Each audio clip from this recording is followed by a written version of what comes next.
Hey there, it's Lauren. I am back to read A Series of Unfortunate Events, Chapter 3. I don't know if you've ever noticed this, but your first impressions are often entirely wrong.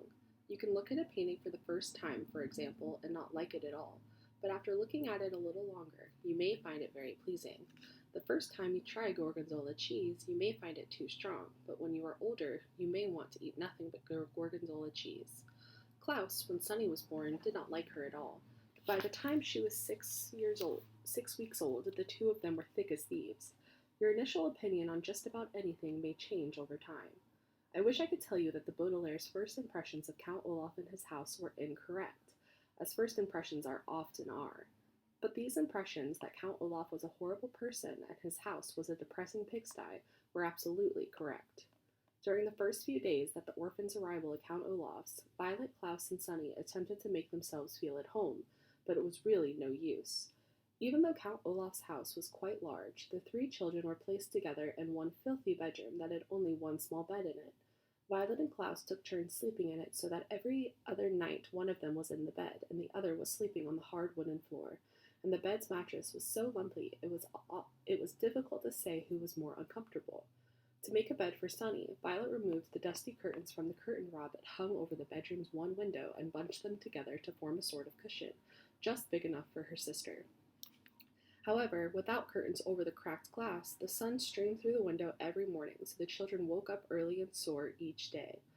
Instead of a closet, there was a large cardboard box that had once held a refrigerator and would now hold the three children's clothes, all piled in a heap. Instead of toys, books, or other things to amuse the youngsters, Count Olaf had provided a small pile of rocks, and the only decoration on the peeling walls was a large and ugly painting of an eye, matching the one on Count Olaf's ankle and all over the house. But the children knew, as I'm sure you know, that the worst surroundings in the world can be tolerated if the people in them are interesting and kind. Count Olaf was neither interesting nor kind. He was demanding, short tempered, and bad smelling. The only good thing to be said for Count Olaf is that he wasn't around very often. When the children woke up and chose their clothing out of the refrigerator box, they would walk into the kitchen and find a list of instructions left for them by Count Olaf, who would often not appear until nighttime. Most of the day he spent out of the house or up in the high tower, where the children were forbidden to go. The instructions he left for them were usually difficult chores, such as repainting the back porch or repairing the windows. And instead of a signature, Count Olaf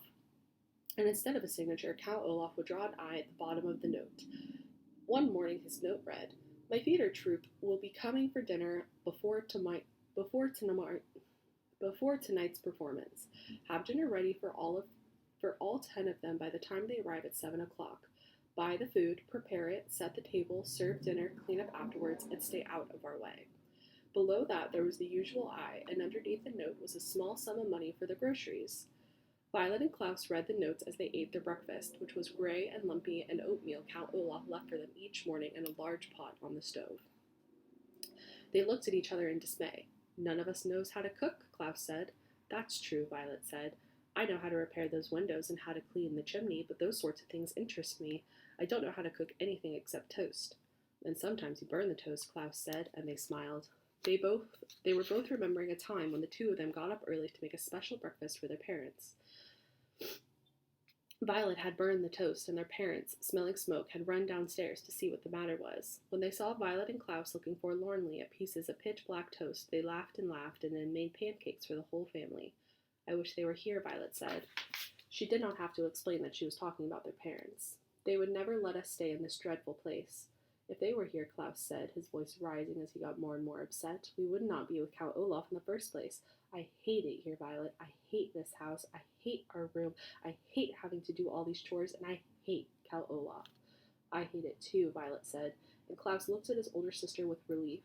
Sometimes just saying that you hate something and having someone agree with you can make you feel better about a terrible situation. "I hate everything about our lives right now, Klaus," she said, "but we have to keep our chin up." This was an expression the children's father had used, and it meant try to stay cheerful. "You're right," Klaus said, "but it is very difficult to keep one's chin up when Count Olaf keeps shoving it down." "Jook!" Sunny shrieked, banging on the table with her oatmeal spoon. Violet and Klaus were jerked out of their conversation and looked once again at Count Olaf's note. "Perhaps we could find a cookbook and read about how to cook," Klaus said. It shouldn't be that difficult to make a simple meal. Violet and Klaus spent several minutes opening and shutting Count Olaf's kitchen cupboards, but there were no cookbooks to be found. I can't say I'm surprised, Violet said. We haven't found any books in this house at all. I know, Klaus said miserably. I miss reading very much. We must go out and look for a library sometime soon. But not today, Violet said. Today we have to cook for 10 people. At that moment there was a knock on the front door. Violet and Klaus looked at one another nervously. Who in the world would want to visit Count Olaf? Violet wondered out loud. Maybe somebody wants to visit us, Klaus said without much hope. In the time since the Baudelaire parents' deaths, most of the Baudelaire orphans' friends had fallen by the wayside, an expression which here means they stopped calling, writing, and stopping by to see if any of the Baudelaires making them very lonely. You and I, of course, would never do this to any such of our grieving acquaintances, but it is a sad truth in life that when someone has lost a loved one, friends sometimes avoid the person just when the presence of friends is most needed.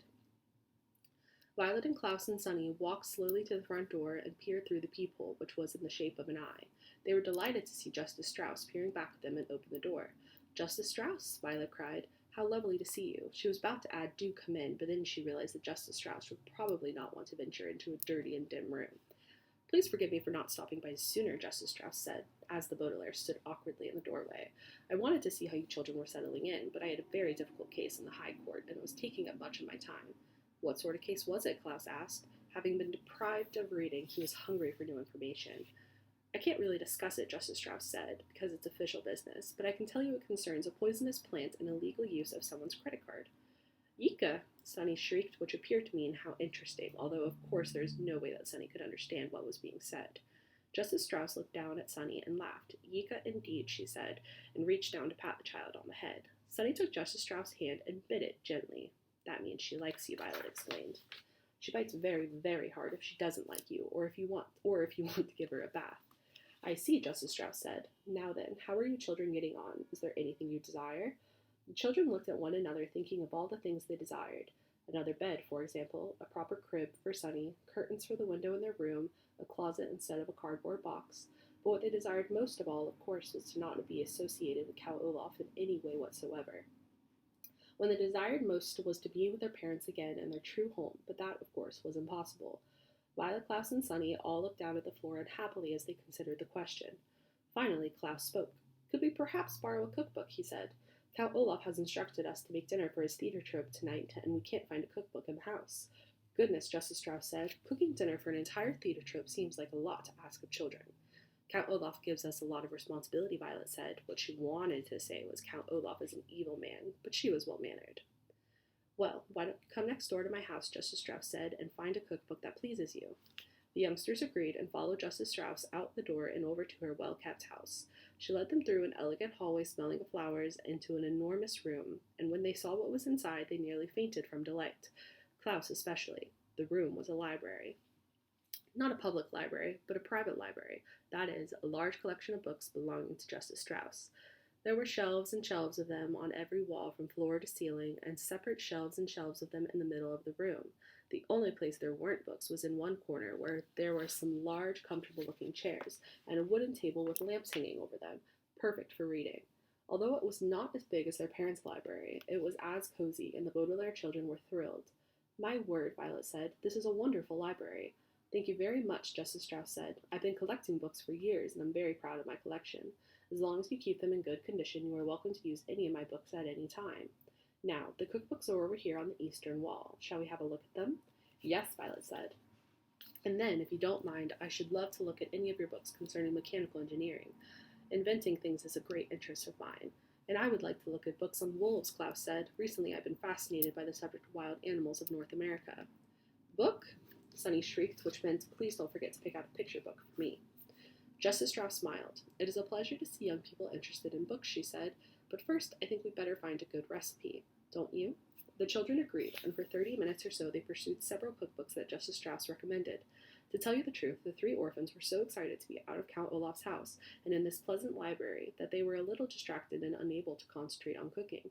But finally Klaus found a dish that sounded delicious and easy to make.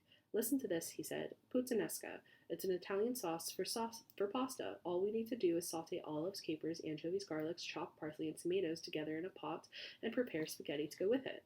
"That sounds easy," Violet agreed. And the Baudelaire orphans looked at one another.